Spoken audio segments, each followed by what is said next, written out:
हिजामा।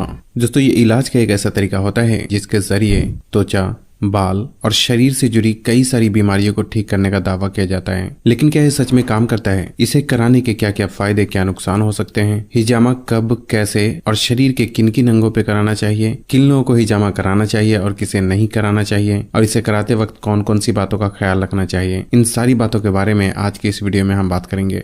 सबसे पहले बात करते हैं कि हिजामा होता क्या है और ये किस तरह से काम करता है। दोस्तों, एक समय के बाद हमारे शरीर का गंदा खून चमड़ी के नीचे वाले हिस्से में आकर जमा होता है, जिसे शरीर से बाहर ना निकालने पर ये कई सारी बीमारियों का कारण बनता है। और इसी गंदे खून को निकालने के लिए हिजामा थेरेपी का इस्तेमाल किया जाता है, जिससे कि खून साफ होता है और कई सारी बीमारियां धीरे धीरे ठीक होने लगती है। वैसे हिजामा को कपिंग थेरेपी के नाम से भी जाना जाता है, जो कि ऑलमोस्ट 3 तरीके के होते हैं: डायनेमिक कपिंग, ड्राई कपिंग और wet cupping. Basically dynamic cupping शरीर में मसल स्ट्रक्चर को सॉफ्ट करने और ब्लड के सर्कुलेशन को इम्प्रूव करने के लिए किया जाता है। ड्राई कपिंग की प्रक्रिया में कप के अंदर वैक्यूम क्रिएट किया जाता है, जिससे कि आसपास के गंदे खून कप के नजदीक आकर जमा हो जाते हैं। और वेट कपिंग की प्रक्रिया में स्किन पर हल्के हल्के कट लगाकर उस गंदे खून को बाहर निकाला जाता है। बेसिकली हिजामा ड्राई कपिंग और वेट कपिंग का एक कॉम्बिनेशन होता है, जिसमें पहले ड्राई कपिंग के जरिए गंदे खून को कप के आसपास ट्रैप किया जाता है और फिर हल्के हल्के कट लगाकर उस खून को खींचकर बाहर निकाल दिया जाता है।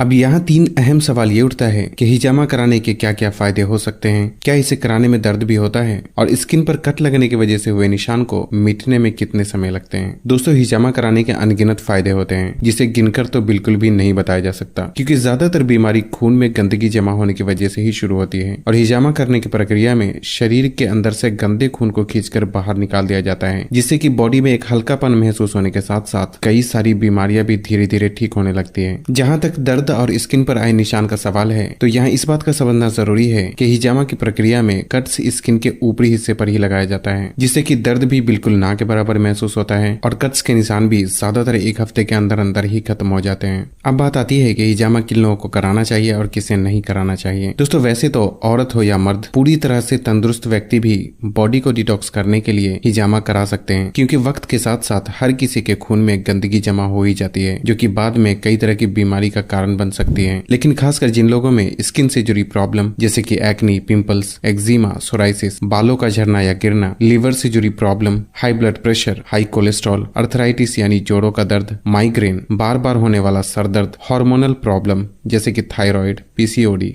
मोटापा, सेक्सुअल प्रॉब्लम, बार बार सर्दी जुकाम होना, अस्थमा, इनफर्टिलिटी यानी औरतों और मर्दों में औलाद न होने की समस्या, कमजोर पाचन और इम्यूनिटी पावर को बढ़ाने के लिए भी हिजामा करवाना एक बहुत ही बेहतर ऑप्शन हो सकता है। लेकिन ध्यान रखें कि जिन लोगों को बुखार, डायबिटीज, एपिलेप्सी और लो ब्लड प्रेशर की प्रॉब्लम है, या जो लोग खून पतला होने की दवा का इस्तेमाल करते हैं, तो उन्हें बिना डॉक्टर की सलाह के हिजामा नहीं करवाना चाहिए, क्योंकि इस सिचुएशन में बहुत ही एहतियात की जरूरत होती है। इसलिए ऐसे में हिजामा करवाने से फायदे के बजाय नुकसान भी हो सकता है। हालांकि आप हिजामा करने वाले से भी ये बात पूछ सकते हैं। यहाँ एक सवाल ये भी उठता है कि कितनी उम्र के लोगों को हिजामा करवाना चाहिए। दोस्तों, वैसे तो हिजामा करवाने के लिए कोई खास उम्र मुकर्रर नहीं है, क्योंकि ये व्यक्ति के फिजिकल सिचुएशन पे डिपेंड करता है। लेकिन फिर भी 12 साल से कम और 50 साल से उम्र के ज्यादा लोगों को हिजामा नहीं करवाना चाहिए, या फिर अगर कराते भी हैं तो कोई माहिर हिजामा थेरेपिस्ट की सलाह जरूर लेना चाहिए। अब बात आती है कि शरीर के किन किन हिस्सों पर हिजामा करवाना चाहिए। दोस्तों, हर अलग अलग प्रॉब्लम के लिए शरीर के अलग अलग हिस्से पर हिजामा किया जाता है, इसलिए आपको जो भी प्रॉब्लम है वो हिजामा थेरेपिस्ट यानी हिजामा करने वाले को बताएं, क्योंकि उन्हें पता होता है कि किस प्रॉब्लम में शरीर के कौन से हिस्से पर हिजामा करवाना चाहिए।